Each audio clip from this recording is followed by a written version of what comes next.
When you're buying a car, the process can be overwhelming. Better way to do it, TrueCar.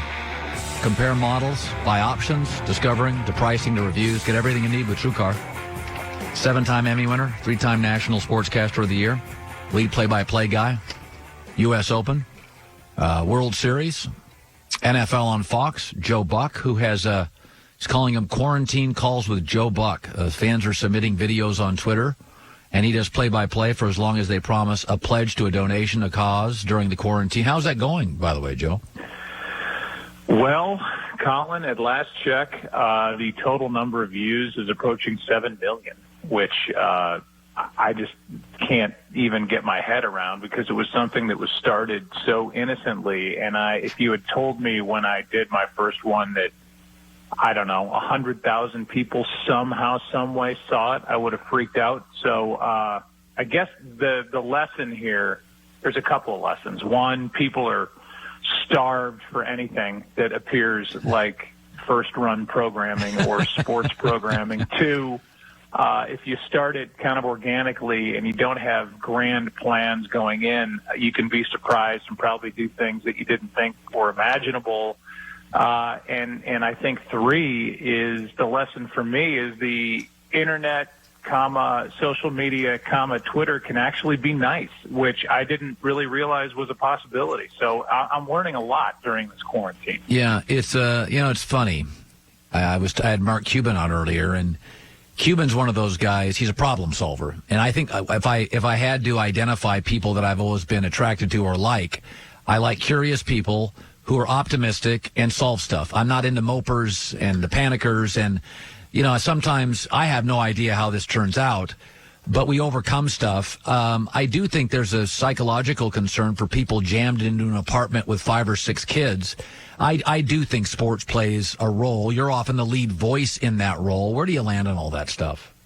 No, I agree with you totally. I think so many times, we certainly, at least I don't assume that everybody's a sports fan. And I know that there are plenty out there that kind of turn their nose up at it and don't really get it or get into it. But I do believe that at times like this, when it's gone, you realize how big a part of American life sports really are. Yeah. And even for the casual fan, heck, even for the non-fan, like passing through a room and knowing that a game is on, now that would seem so comforting.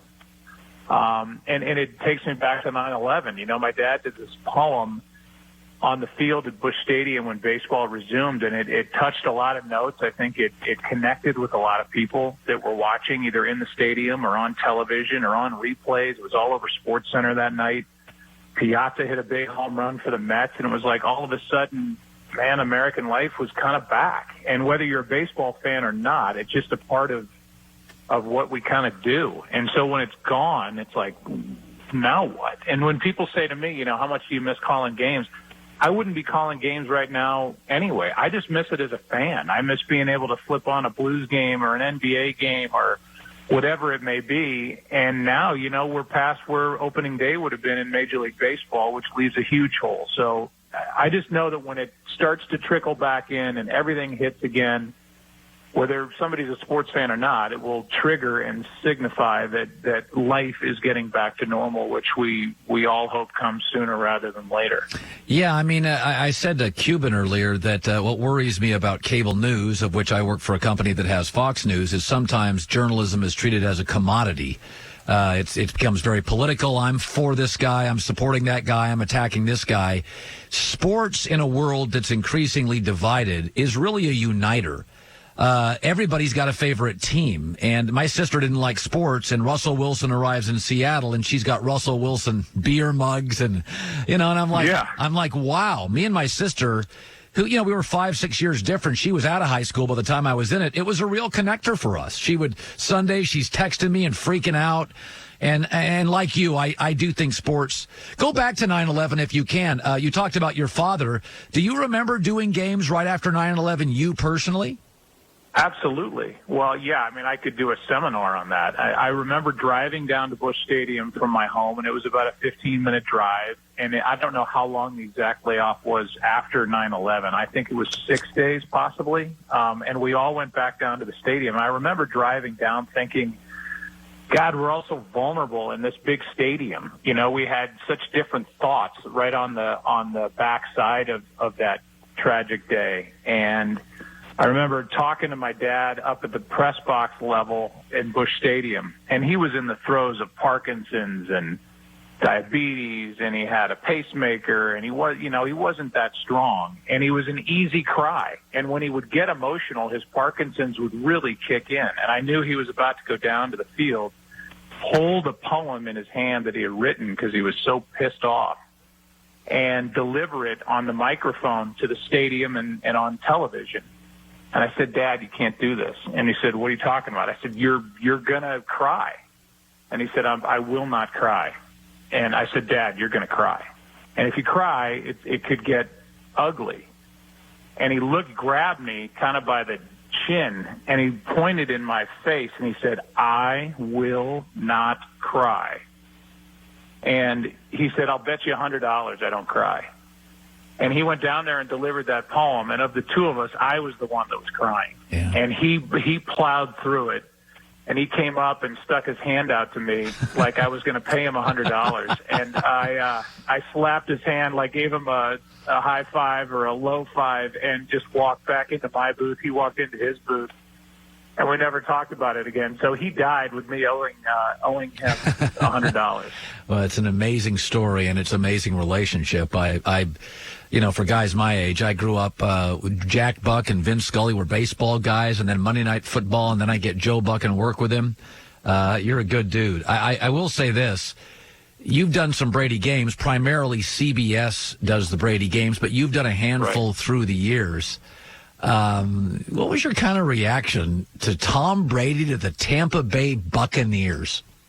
It was kind of like Christmas for us at Fox. I mean, to me, and you think about the bigger picture a lot more than I do, but somebody asked me this the other day, and I think it instantly added another team to the national must-watch list. The Buccaneers were not on that. Troy and Aaron and I have not done Buccaneers games hardly at all. We did one on the NFL Network, I think week 2 last year at Carolina, and that's been about it for the last at least 5 years. We just haven't been there. And now you've got Brady with a loaded offense, with an engaging head coach, with a pretty good defense.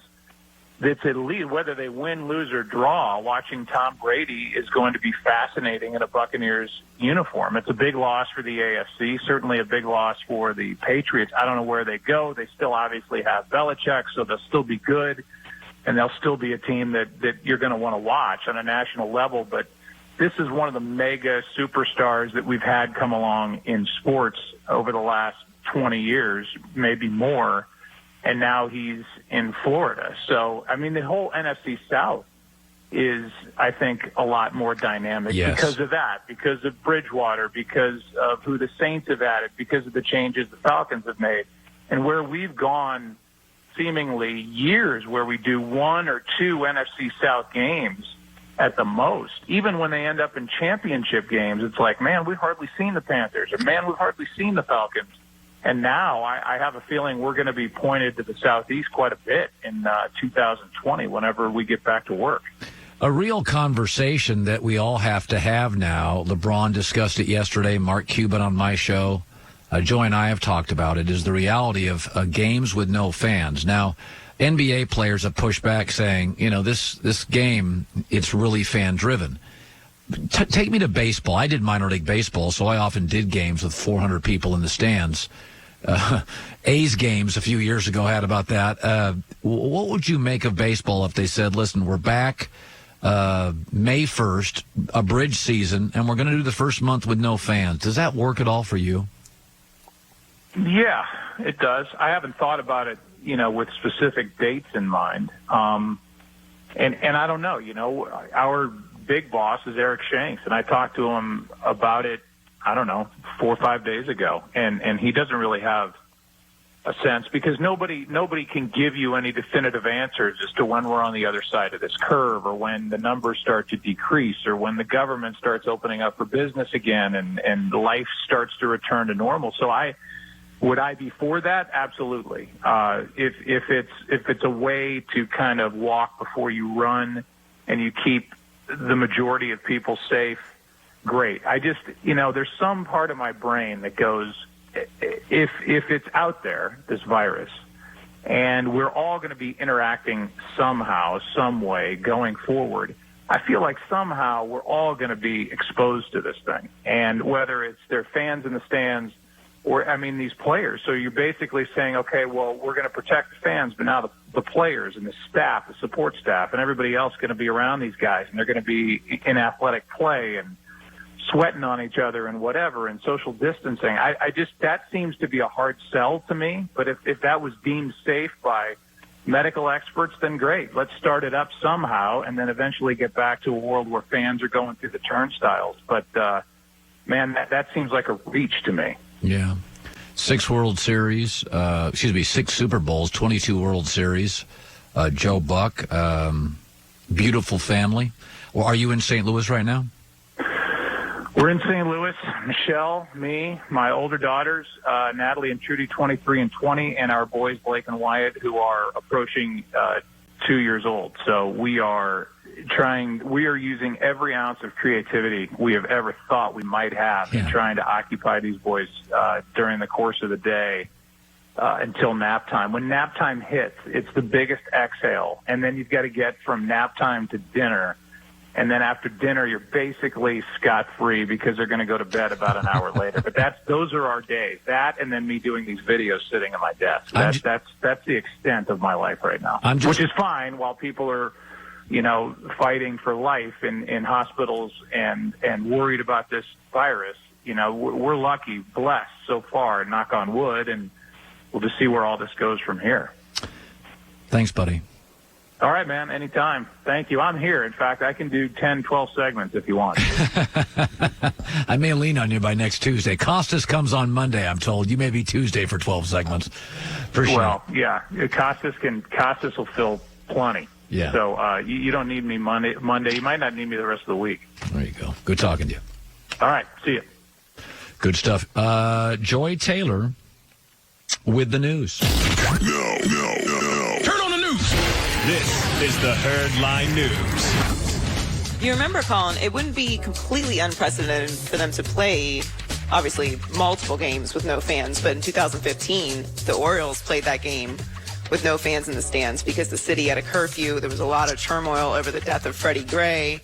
So they played that one game without any fans.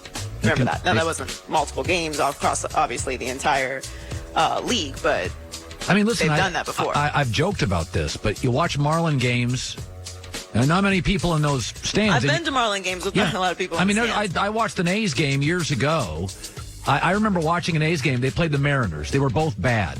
There were 400 people in the stands. Like, it's a baseball game. It's I think of all the sports to play without fans, baseball would probably be the least affected by that.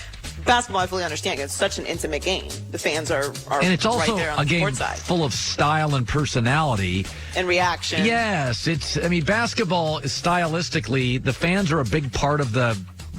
Just when Westbrook drives down the lane and scores, the momentum is turned and the fans are on the court. It feels like there's so much more necessary. Right. So when Tom Brady signed with Tampa Bay, the team marked the occasion by posting a hype video to Twitter with the caption, TBXTB. And now Brady and his agents have filed a U.S. trademark request for the phrase to be used on a variety of apparel, presumably for the TB12 brand. So it's TB by TB, which is very clever. Yeah. I probably came Tom up is. in the conversations. We could sell a little apparel with this. And the TB12 website already has started selling Tampa-themed clothing. So he's already on top of it.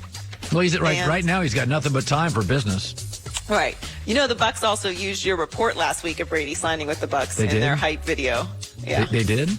Well, you somehow you always get put in hype videos. You're America's media icon. Yes, that is well stated. Usually you're the doubter or the hater in the video, though. This time it was positive.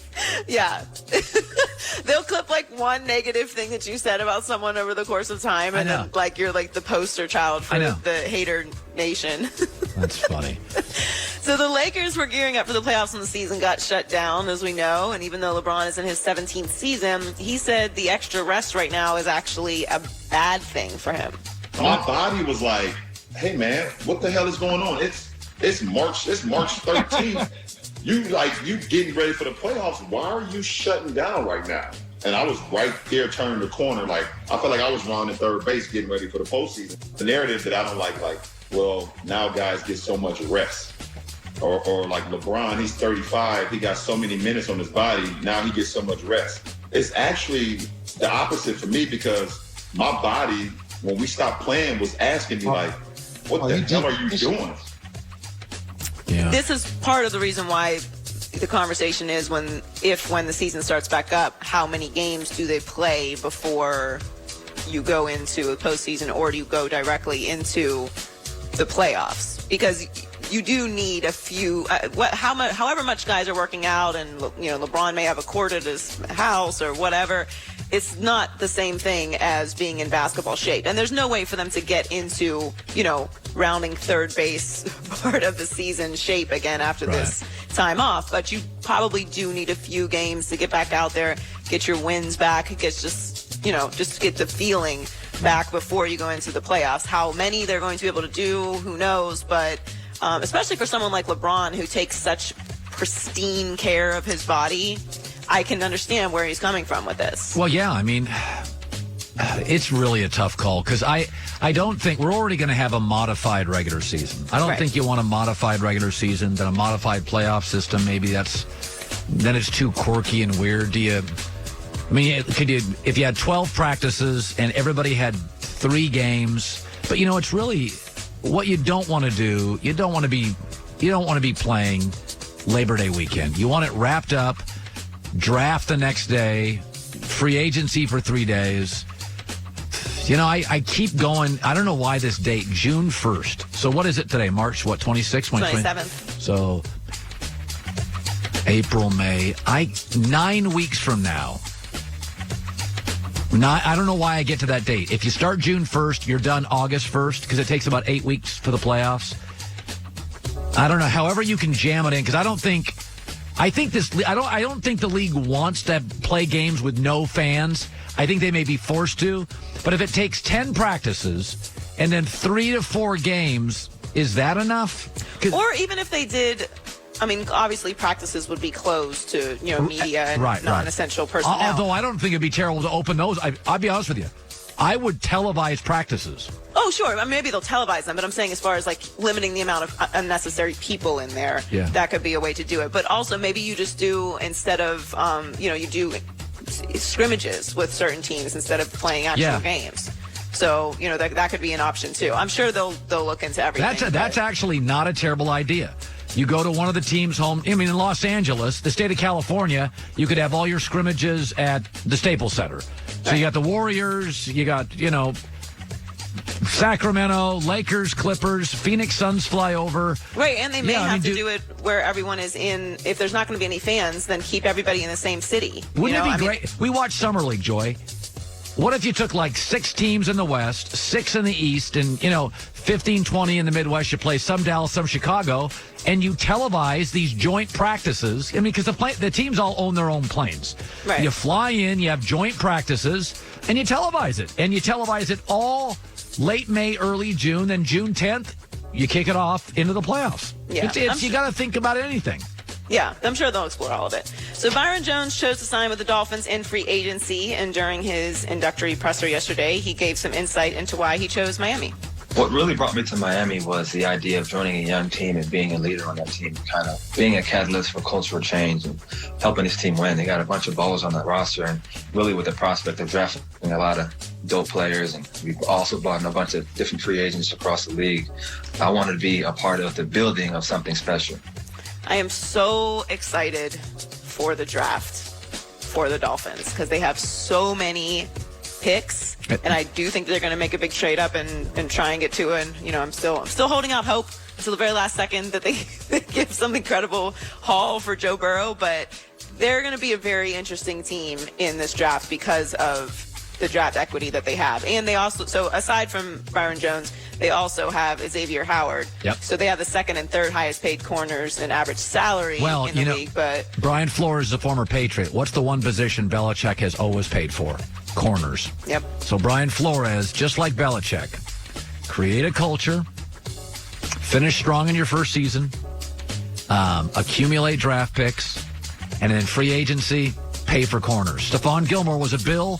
Belichick went and got him, paid him a fortune to be a paid. Bill doesn't pay a lot of people. He's always been big on corners. Brought in Revis. Very similar style. Yep. No, I think Brian Flores, there are early indications of all the Belichick assistants. It's going to work. There's a lot of indications. I like their free agent class. And they had cap space. They got a lot of draft picks, and they're going to get a quarterback. Good stuff. Joy with the news. Well, that's the news. And thanks for stopping by. The Herd Lie News. Jason McIntyre is coming up. Tomorrow's headlines today. Next. Upgraded Michelin Endurance XT silicone wiper blades. Available at Walmart. Last 2 times longer. Spring gives you choppy, wet, rainy, windy weather. Michelin Endurance XT silicone wiper blades last 2 times longer than other blades. Jason McIntyre next.